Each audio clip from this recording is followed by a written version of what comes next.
Hi. So I've just learned something that I need to share with you, and it's a little unsettling. Apparently, we're under some threat at the moment to our well-being, and it is that there is a pack of wolves in downtown Nelson. And what I know from my years of working in the bush, I have a strategy I'd like to share with you so that when or if you leave the building, you have a better chance of protection, survival against these wolves. And it goes like this, if I recall it correctly.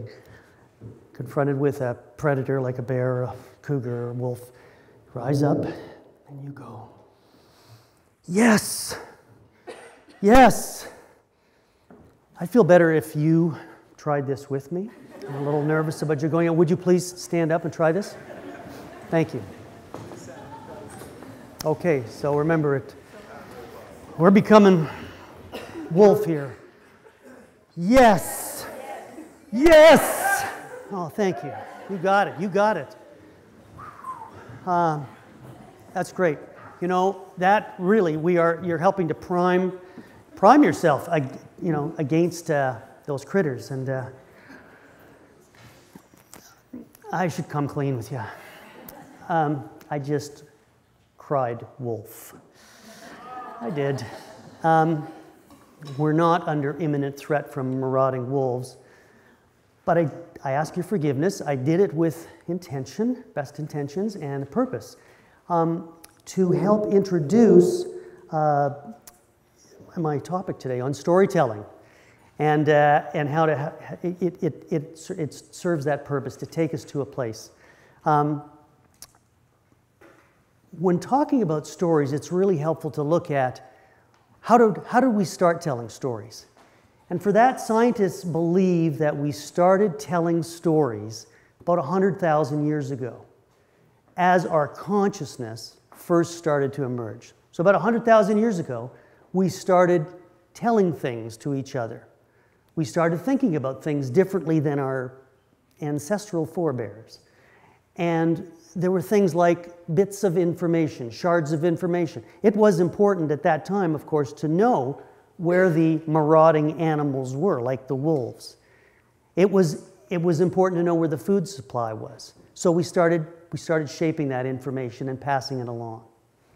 Now, if we move up about the past 100,000 years, do a trick of time travel, we can see that stories have come to help shape who we are in very significant ways, and we have come to shape stories in very significant ways.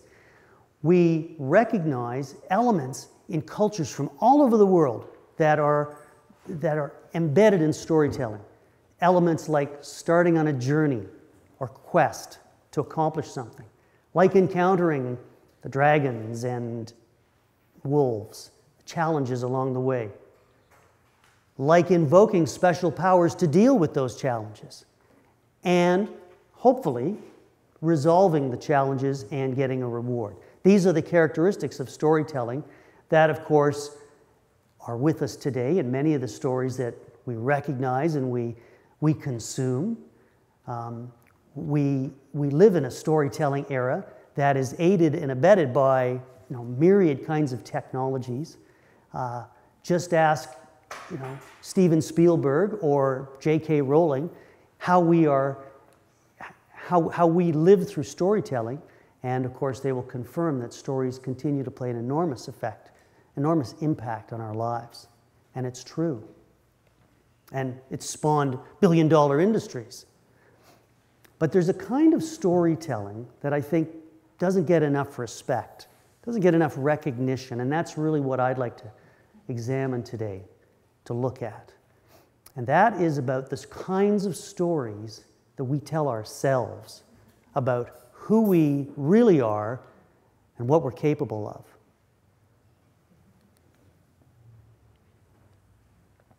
In first considering our stories, your stories, I think it's really important to ask the question, to hold up the magnifying glass, my one prop, to really get a better sense of who we are, in answer to the question who we are.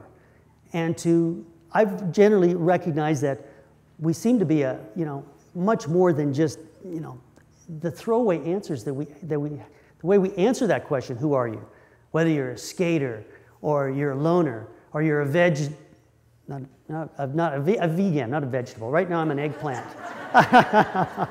Whether you're a vegan or a skater, we're not a tiny, qualifier like that. No, we are constellations of details, and that arises through our storytelling. I think, first of all, I tend to group our stories into a couple of groups of characteristics, a couple of baskets of characteristics. One being our physical characteristics, our hair color, our body type, our gender. These are things that are shaped by our genetics, that can be influenced by some environmental conditions, and that medical technologies can alter to some extent. But these are things that are pretty set, these kinds of characteristics, these physical characteristics. And there's another large group of characteristics that I call neuropsychological characteristics. And these are things like our experiences, our intentions, our behaviors. And we recognize these by their malleability, their ability to be changed, particularly by us. And I think that psychologists, scientists today are bringing forth tremendous knowledge, new knowledge and insights about these neuropsychological characteristics. For a long time, I've been a very enthusiastic student myself of neurology, brain science, psychology, sociology. And in fact, I just wrapped up a suite of courses with one of the world's leading psychiatrists, and it was absolutely mind-blowing what he was bringing to the fore. And I'd like to share a couple of insights from that leading edge of science with you that are really pertinent to understanding and developing stories to help us thrive, to help all people thrive. Point number one, our brains are shaped by events, by physical activities that we participate in, by the kinds of relationships we have, by what and how we think about things. What else is on that list? By sleep, and by what we consume, be it nourishment to help along our physiology, and also the kinds of information we consume. These are things that actually shape our brains and our neurology. Second point is that our mind guides and shapes our focus and attention, which in turn influences our neurology, the growth of our brains as well. So that's the role of our mind. And we know as well that we can intentionally strengthen positive characteristics through focus and attention, through willpower. So that's quite remarkable. If your positive characteristics, so things like feeling good about yourself, things like helping other people, things like getting yourself back in the saddle when you stumble. These are things that we can intentionally strengthen. Another aspect a complementary aspect to some of those insights into neurology that help us understand more about who we really are and how we might shape our stories is by examining the elements of stories. And these elements, which really are patterns of mental activity, serve as a mentor of mine, Dr. Lee Poulos, a pioneer of hypnotherapy, says, these are the blueprints of our lives. And these are things like the beliefs that we hold, beliefs that you can or beliefs that you can't do something. Pattern of mental activity that helps to shape your life, helps to shape your story. Values that you hold, values like I believe in friendship, I believe in nutrition, I believe in fitness. Habits that we hold, habits like getting up in the morning, having a cup of coffee or a good breakfast. Habits like getting on something like Facebook and spending a little bit or a lot of time interacting with the world. Attitudes we hold, attitudes that you can or can't do something. Are you a can-do kind of person? And self-concept.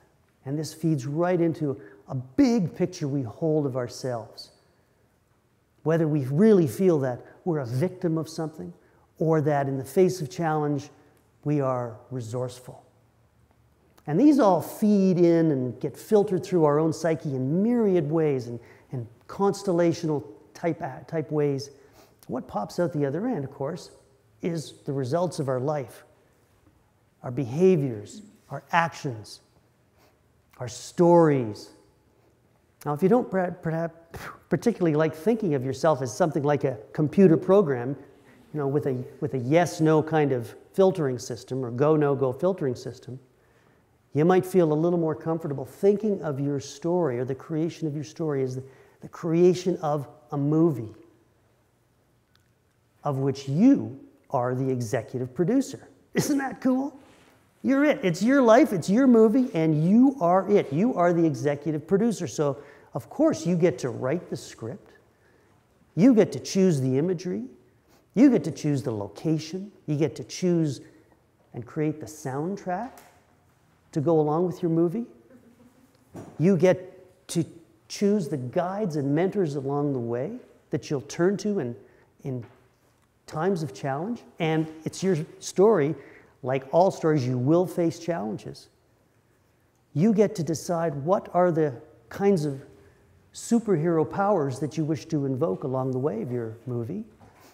And ultimately, you get to shape the outcome, the result of your story, of your movie. I mean, we are talking superhero powers here for mere mortals. And that's you and me, amigo. Of course, it's worth recognizing that there'll be times when you won't be satisfied with your story, with the results that you're creating.